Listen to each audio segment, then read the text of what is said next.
Shabbat Shalom.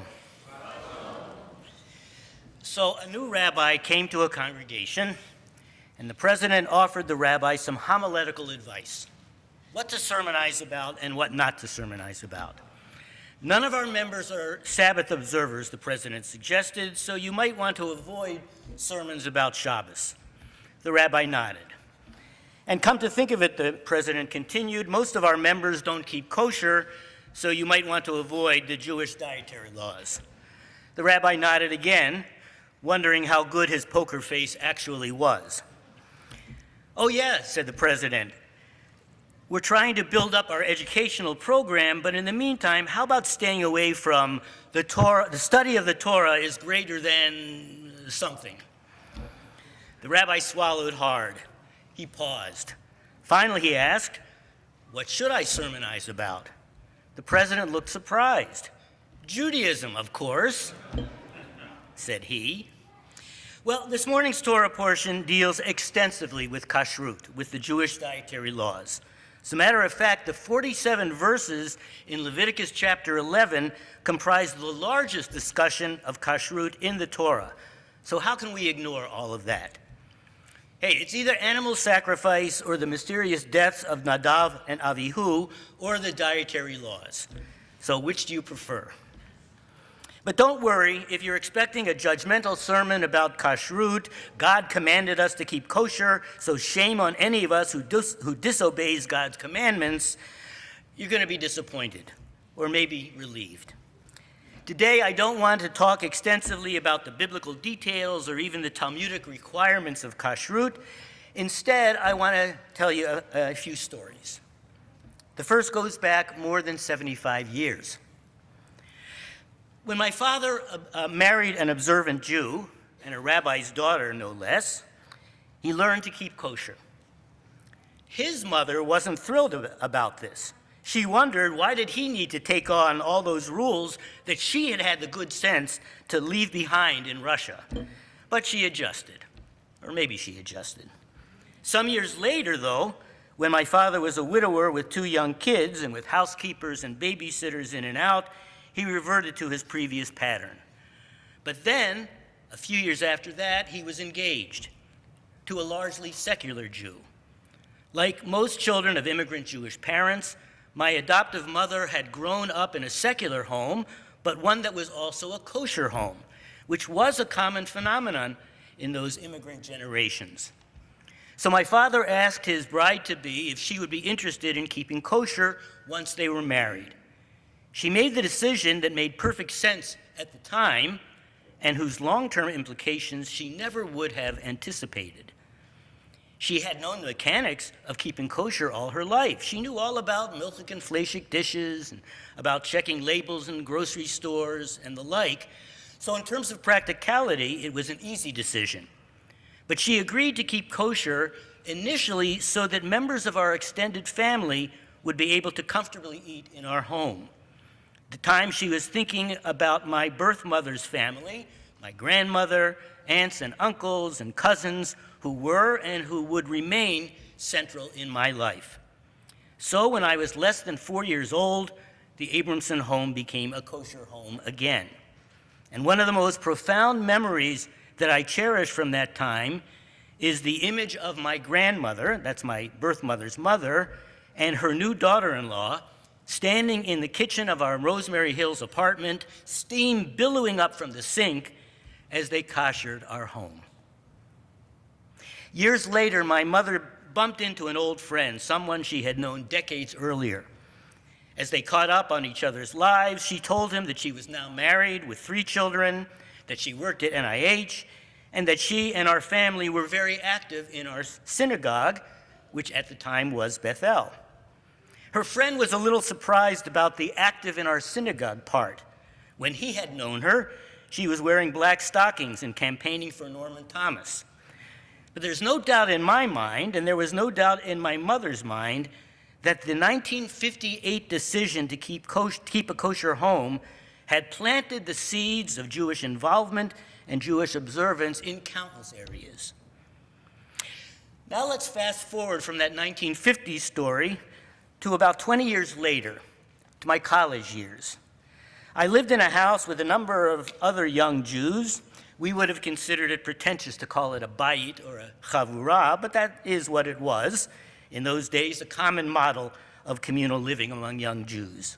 We came from different Jewish backgrounds and maintained different levels of Jewish observance, but one thing we shared in common was the kosher kitchen that we had established. It was, in addition to rent and utilities and the division of labor we had devised for housekeeping, it was the organizing principle of our house. After one member of the group moved out, the person who moved in his place was a recent college graduate who had grown up in a Reformed Jewish family. Russ had jumped at the opportunity to live with a group of other young Jews, and he diligently learned how to keep kosher. At first, he wouldn't pick up a spoon or a pot or a sponge without asking one of us if it was the right one. As I recall, it took about 3 weeks for him to become comfortable enough to navigate his own way in our kosher kitchen. And then it began to grow on him. I remember one night, probably a year or so after Russ had moved in, and he and I went to Bish Thompson's for dinner. Now, this was before the world had discovered tilapia, so I probably ordered flounder. And Russ ordered what had become a favorite of his, soft-shell crab.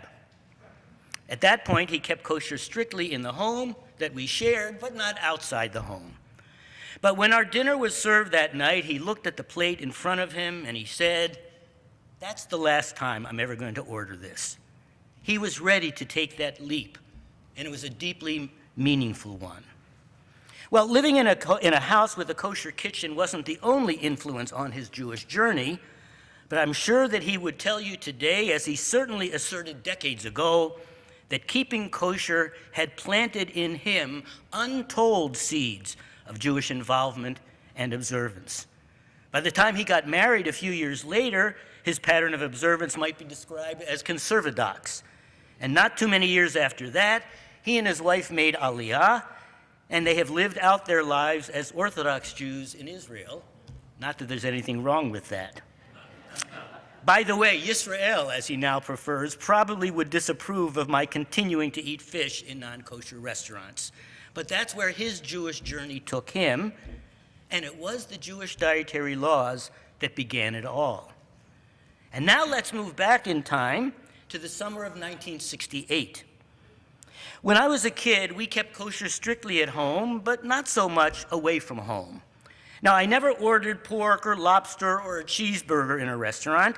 I never ate glatt treif, but the dietary laws weighed differently on me outside my home than in my home. Remember Hot Shops? Before they built hotels, the Marriotts built restaurants. You remember the Hot Shops on Wisconsin Avenue and East-West Highway with its wonderfully garish neon sign? Well, it wasn't only their sign that I liked. Hot Shops roast beef was a particular favorite of mine back in the day. But I had relatives who ate only vegetarian or pescatarian food in non-kosher restaurants, and by the summer following my bar mitzvah, I was ready to move up the ladder of observance in this area. I decided that I was going to eat only dairy and vegetarian food in non-kosher restaurants. And coincidentally, my older sister, who was spending that summer in Israel, was making that same decision for herself. Now, becoming a teenager who is more observant than one's parents can be a complicated dynamic. I've known parents who squelch their children's enthusiasm with simple dismissal. You can do that when you're living in your own home. Or with ridicule. What are you now, Orthodox? So what did my parents do when confronted by 2 teenage kids who wanted to become more strict in their observance of Kashrut? No, they didn't poo-poo it, and they didn't simply tolerate it either. They made that stricter degree of Kashrut observance part of their own lives, as it would remain a hallmark of their Jewish observance for the rest of their respective lives. And so what do these 3 stories have in common? The story of a 1950s bride-to-be marrying into a blended family of intense and pluralistic Jewish involvement, or of a 1970s 20-something moving in with some other Jewish 20-somethings, or of a couple of 1960s teenagers trying to find their way toward more traditionalist patterns of Jewish observance. I just love time travel, as do you. For one thing, each story illustrates that kashrut need not be an either-or proposition. Keeping kosher is not a binary state. For some people, their observance of kashrut goes only so far as avoiding pork and seafood, and that's a good thing.